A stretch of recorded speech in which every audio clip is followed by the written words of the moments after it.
All right, this is the video I promised you guys concerning blenders. In this particular video, I'm going to share with you some of the content that was shared already on the Facebook Live. I know that we had a little bit of issues with the video going in and out. So I'm going to make sure I cover that content, but I want to make sure you understand blenders and how to choose kind of the right blender. Now, I have a few examples here. Obviously, if you're an appliance junkie, you got blenders too. You got so many different ones, but these are three that I have used over the years that are literally hands down some of the best blenders that I found on the market. Now you can take these examples, these are not set in stone, but you can take these examples and use them and make sure that you determine what you need the blender for. Now I'm going to share with you what each of these blenders do because they are completely different. The lifespan of these blenders is completely different, and your use factor and what you're using it for has everything to do with how you shop for a blender. So you don't just kind of go look at a blender and look at the color and see how it feels and wonder, oh, this one's good because a lot of people bought it, or oh, this one's good because I like it comes in a bunch of different colors. You want to start getting into the habit of buying things for their usefulness and making sure that you're using them as effective as possible. So we are in my kitchen, and what we're going to talk about first is one of the most popular ones, which is a NutriBullet. What I have here, though, this is the Vitamix, so we're going to talk about this one. This is the one that I currently use on a regular basis. I travel, I do smoothie demos. I always take a Vitamix with me, and I'm going to share with you why. The next one is the NutriBullet. We're going to cover that one, and here are the containers, the blades. We're going to cover all the different pieces concerning the NutriBullet. And then this one is a basic Black & Decker one that has tons of different uses to it, tons of different things to it. So now, and it has a pretty long lifespan as well. I've probably had this blender for, if I had to guess, probably about 6 years, 6 or 7 years. And so it works well. I've just found something that works a little bit better. It's kind of like a kid with toys on Christmas. They determine which one they like the most, and then they don't really play with the others anymore. But I'm going to help you understand why you need not necessarily a variety, but something that works well for you. So first things first, we're going to start with the one in the middle, which is the NutriBullet. So I'm going to sit this one to the side if I can. Now at the end of this video, I am going to blend up a smoothie for you so that you can see how to blend up a smoothie to lengthen the life of your blender. Because a lot of people kind of just throw things in and just let it go because they see it on the infomercial. But the main thing you want to do is to extend the life of not just your blender, but any appliance really. So first things first, this one is the NutriBullet. Now you'll see, I think Ninja makes a brand like this. A lot of different companies are making the brands like this because it is something that is compact. It only takes up a small amount of counter space. You can see at the base, it's I have pretty large hands, but it's no bigger than probably a regular hand. So it takes up a lot less counter space. The cord is pretty short, and it comes with several different kinds of blades. Now it comes with two different cup sizes, and I'll show you this real quick. For you to be able to blend up things, it comes with two different cup sizes, and it literally is made for you to twist, blend, and go, or twist, blend, and store and take it with you. And this is why a lot of people love the NutriBullet, right? So it comes with this particular container, this container, and then there's one that's in the middle of these two sizes. I'm actually looking at it in the cabinet. There's one in the middle of these two sizes, but all of them have standard fit, which is what I absolutely love. And that's not something that's congruent across appliances. Everything is standard fit. So the top is standard fit for all of the different pieces, right? The top is standard fit, and so are the blades. So you can blend and do however you want. It's basic with a twist, lock, and press blend motion. So even if you're crushing things up, you can pulse while you press. It's pretty straightforward. As long as it's plugged in, it's turned on, which is a good thing too. You don't have to worry about any buttons or anything like that. So it's extremely user-friendly, and that's pretty much the gist of that one. So it just depends on what you need. This is a great one to travel with. However, if you're deciding to if you're a speaker, an author, a coach, an expert, You need to have smoothies in your arsenal, and I'm going to tell you why when I blend up one here live here on this video. But you want to make sure you've got smoothies in your arsenal, and one of the best things you can do is put something like this or something close to it in your bag and travel with it. Now, the only thing I caution you about, because it comes with two different kinds of blades. This one is actually one that's either used for dry mixes or breads or chopping or stuff like that. And these are the ones that are pretty much used for the 5-blade. You can see that it has a blade kind of sticking up, but the 5-blade one is used for you to crush smoothies and grind up things a lot more powerfully. And so the only thing I caution you with is traveling with these on TSA and the blades. I say call your airline. I don't travel with this. I typically travel with this one, and there's usually not a problem. But and it's because the blade is not it's not like a separate piece. This can almost be used as a weapon. It's a separate piece to the actual puzzle versus the Vitamix. It's locked into the bottom, so I can't really use this as a weapon. It has an attachment at the bottom, so I can't really use that as a weapon. But I know people travel with these and they don't typically have an issue. And so I say check with the airline before you fly, not just your airline, but check with TSA at the particular airport that you're going to, because some of them at different airports are funny. I've traveled with things, and one airport says that it's fine, and then when I come back through to try to go home, the next airport says it's not good. Like you can't travel with it, or you got to check it or something like that. And you don't want to check these because of the way they kind of throw bags and things around. You want to make sure you have this with you so that you can protect it and protect the life of the machine that you bought. So that's the NutriBullet. Standard fit, very compact, very powerful. No buttons, no switches, no nothing except for a power cord. Now you can get any variation of this you want. A lot of people have the different variations that are small and for household use only. So you're not going to take this and try to do like a demo for I've done demos for thousands of people where I'm serving smoothies. And so this is not going to be something you do a demo for. And on the back, it tells you that it's for household use only. So you can travel with it. You can do a lot of different things with it. Everything is standard fit, pretty user-friendly and easy to use. Now I'm going to set this one aside and come back and talk to you about the Black & Decker, and then we'll get to the Vitamix. Okay, so now that we're setting this one aside, we're going to look at the Black & Decker one. Now the Black & Decker blender, I actually love as well, because it has a few features that I just think are absolutely awesome. One of the things that I'm going to say, the first thing that I'm going to actually say about this is that I love Black & Decker products. Black & Decker products have been around for a long time, and the thing that I love the most about this is its durability. That's the one thing, if I had to say anything about Black & Decker, this particular blender, it's its durability. This in and of itself is glass, and so this screws off, pretty simple. This is glass, whereas any of these other ones, it's plastic.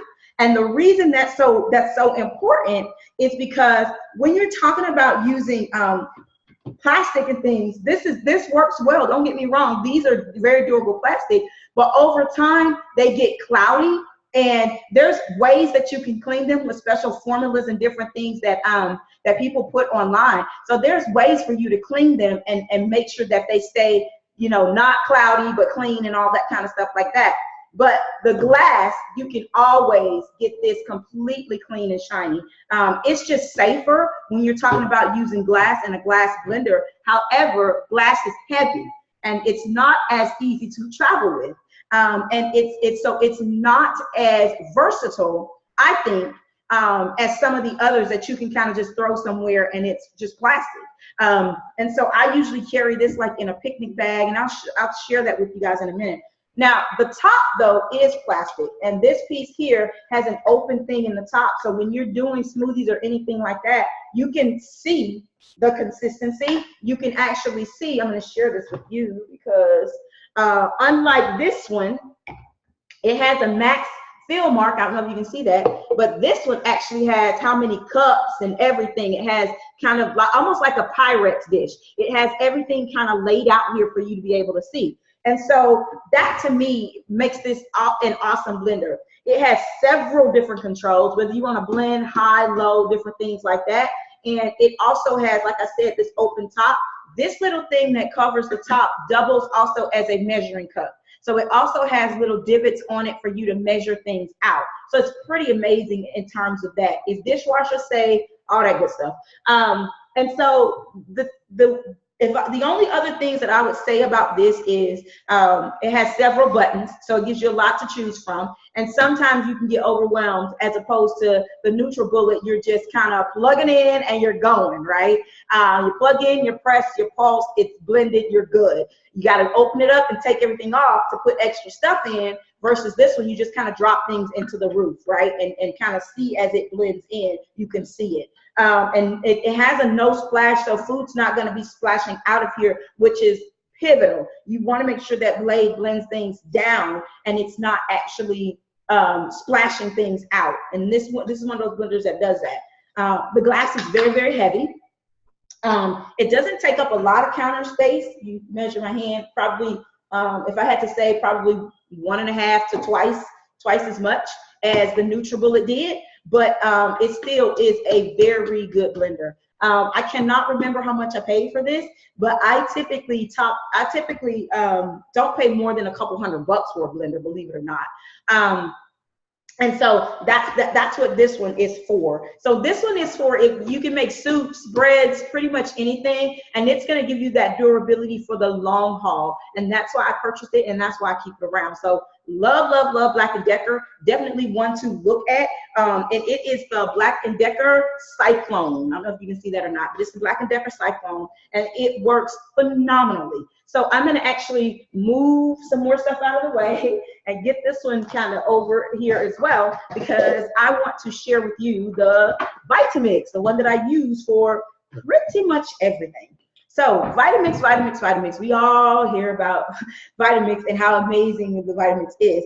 And so what I want to share with you first of all is the fact that the Vitamix comes in several different colors. It's super, super easy to use. I'm not going to turn any buttons on because it is plugged in, but it's super easy to use. It is heavy.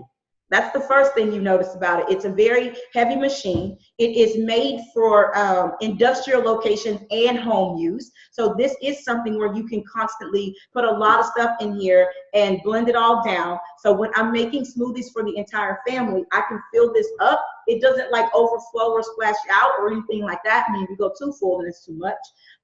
Typically, if I'm making like nut milk or something like that, I love the fact that I've got 2 big containers. This one is usually for dry mixes. And so I do a lot of stuff in here. I make facial stuff in here that are dry mixes that are like dry black rice, turmeric, cumin, things like that I actually use as a face mask, but I can blend those things in here dry. Rice powder, you can powder pretty much anything in this second blender. The tops are completely different, so you don't get them mixed up. And so this top is completely different from, say, this top, which is just, and this is called a tamper, and you get 2 of these with it. The other one's back here in the drawer. So you get 2 of these with it, and I think it's amazing. So you get 2 tampers, 2 big containers, one that's supposed to be for dry, one for wet, and then you get the base of the machine. And then you get an amazing warranty because, like I said, this is for industrial use. So you can make soups. I can still do, say if for instance, and I use them back and forth. So say for instance, if I want to have this clean to make smoothies in the morning, or I've got to run out for a demo in the morning, I don't want to have to worry about what's going on in the other container. So I can use this container still because it has the same kind of blade, but you want to be careful because it is a smaller container, and you can tell that when you get it. But in the inside, you want to make, in the inside, a lot of times if I'm soaking things for nut milk, I'll do it in a separate container. Or if I'm making vegan yogurt, I'll do it in a separate container. And so that way in the morning, all I got to do is switch out, blend up, and keep going. And so while I have this plugged in, I am going to make a smoothie because I want to show you how to put the stuff in here so that you're not tearing up your blade and so that you're not getting smoothies that are inconsistent. A lot of people, some people have seen me do a smoothie demo, some have not, but I do so many of them that the recipes don't vary. They always taste good. They're always smooth, creamy, and everything. And part of that is because this is an amazing blender, but the other part of that is because the ingredients and how I put them in, and I teach people how to do the same thing. So I'm going to teach you guys how to do that right here really quick live. So first things first, I'm going to make a basic spinach and berry smoothie, like something basic. I try to go by the rule of 5 when I'm dealing with my food, meaning that my stuff has 5 ingredients or less, and I can pronounce every single one of those things, okay? And I know where every single one of those things comes from. So I am going to make sure that I do that right here for you guys right now. So first things first, I typically start with the softest things in the bottom first. And I'm just gonna make a small smoothie. So it shouldn't, this has little divots on it to let you know how much. Over time, you will begin to see how much to put in the container so that you fit your body. I know that if I'm making 3 smoothies, I've gotta come all the way up here to the top for me, my mom, and my son. And if it's just me, I don't really need a whole lot. Okay, so you determine what that is for you because everybody's different, everybody's body is different. But the rule is to always put the softest things in first, and then you want to make sure that after you put the softest things in, the greens and the water, blend that down, right? Blend that down, and then you want to make sure that you're adding the things that are chunkier and the things that are harder. So let's do that first. So first things first, I have unsweetened coconut almond milk, because I like it and it's gonna give me some extra fat. I'm gonna put a whole lot in there.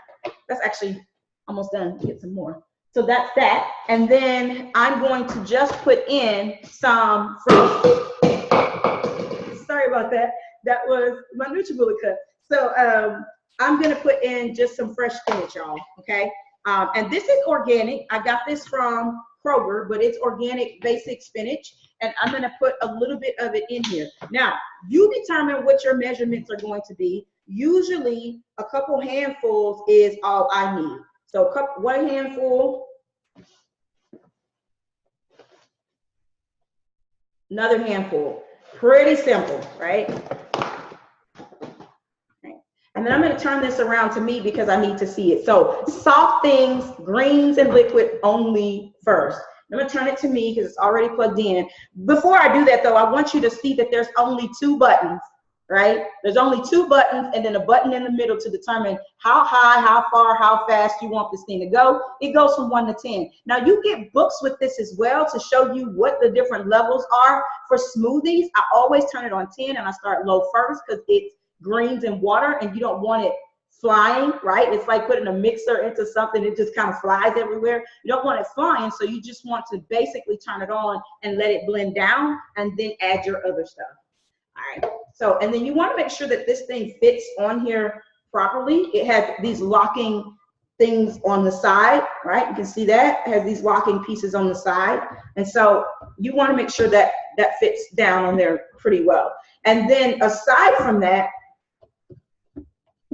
if anything needs to be added, we can also add it through the top, but I'm not going to do that. I typically take the top all the way off. That's just me, so that I can get things in there without them falling all over the place.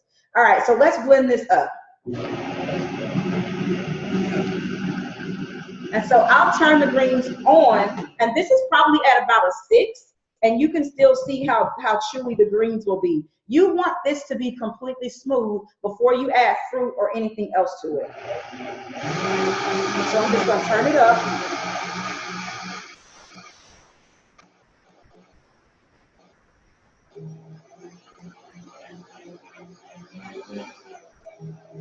Just let it blend.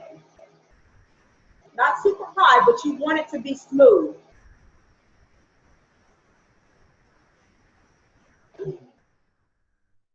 Once that's done, I would take this off and assess, and it just looks frothy, which is what you want. Let me show you. So it's gonna look frothy just like that. So it's just milk and your greens, and that's pretty much where you want to be before you add anything hard to this. Now we're gonna add some organic, it's a berry mix, and it's a cherry, blackberry, but it's the same thing, it's organic, and it's just going right in.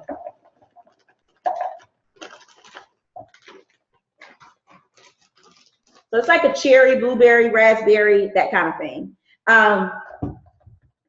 And then we're gonna probably have to turn this up a little bit more because we're definitely gonna need it to crush this down. So I'm gonna go ahead and set my blender at 10. And when you're doing this, you wanna hold your tamper, or if you're using the Black & Decker, you wanna hold that one down, but you wanna hold it down so that everything kind of has this sucking down effect, or this sucking down motion.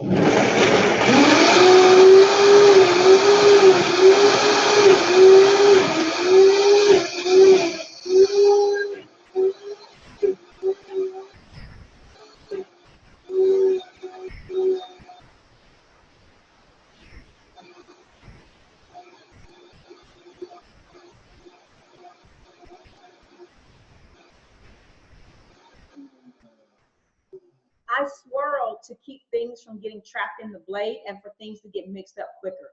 If you do that, you can quickly determine what the consistency is going to be. So if you're making ice cream, it's going to be stiff, and I can show you here. It's going to be stiff, kind of like that, right? Right? You're going to have a stiff consistency if you're making ice cream. Now, we're making a smoothie, and this needs to be sipped. So what I'm going to do is I'm going to open up the port to the tamper, and I'm going to add the rest of my milk. And then you'll be able to see the consistency that you're looking for. You only had a little bit in there, and that's done. And then kind of dip it down in there a little bit, and here we go.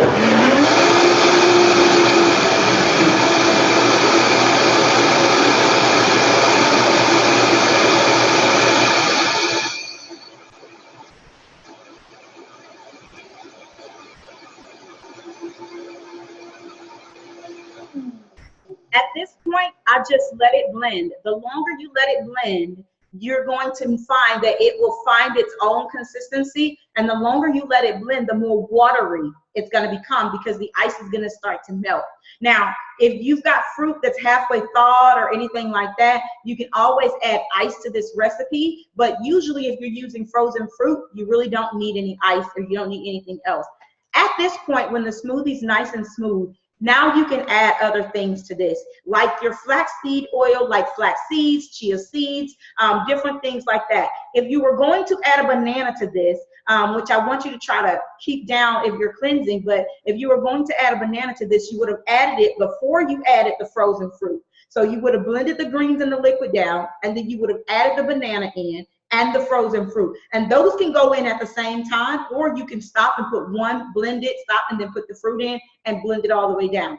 And then here at the end is where you want to put all your highly nutrient dense things, like flax seeds, like nuts, like seeds, like nut butters, things like that, to mix in, so that they grind up really, really well if they need to, and so that they get into the mix without being over blended. Okay, it's kind of like at the end of a recipe, how you wilt spinach, or how you roll something into another recipe without distorting or messing it up, or breaking it up too much. So that's kind of what happens when you put your nutrient dense things in. Always put those in last if you can, so that they're not being constantly blended in and all that stuff. If it's a seed, usually seeds are really, really small, but if it's a seed that needs to be blended down, you can go ahead and add it in there when you put the hard fruit and stuff in, so that you don't get these little seeds. Okay, so I'm gonna blend this a little bit more. Actually, it might be good. It's a good consistency, right? Right, so still kind of stiff, but I'm gonna let this blend a little bit more and put the fruit back up.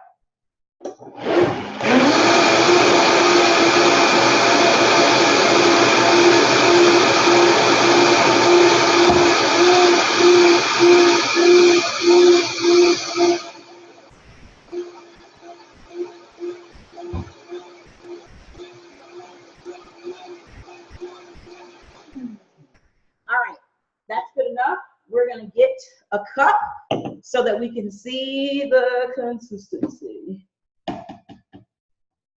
That's a really, really good consistency there, right? All right, so I'm gonna sit this in the sink. Good thing there's a sink right beside me. All right, and you can see that's the consistency I like. So you have to find your happy place and where your consistency is. And that was more than enough for me to be able to have for this particular smoothie. I'm actually gonna taste this on camera because it looks so good. It's really good, really creamy. It tastes really, really good. Oh my God. So with that being said, those are your 3 blenders. The only other thing I'm gonna share with you is a couple things about cleansing and when you cleanse. When you cleanse, you want to make sure that you're setting your intentions right.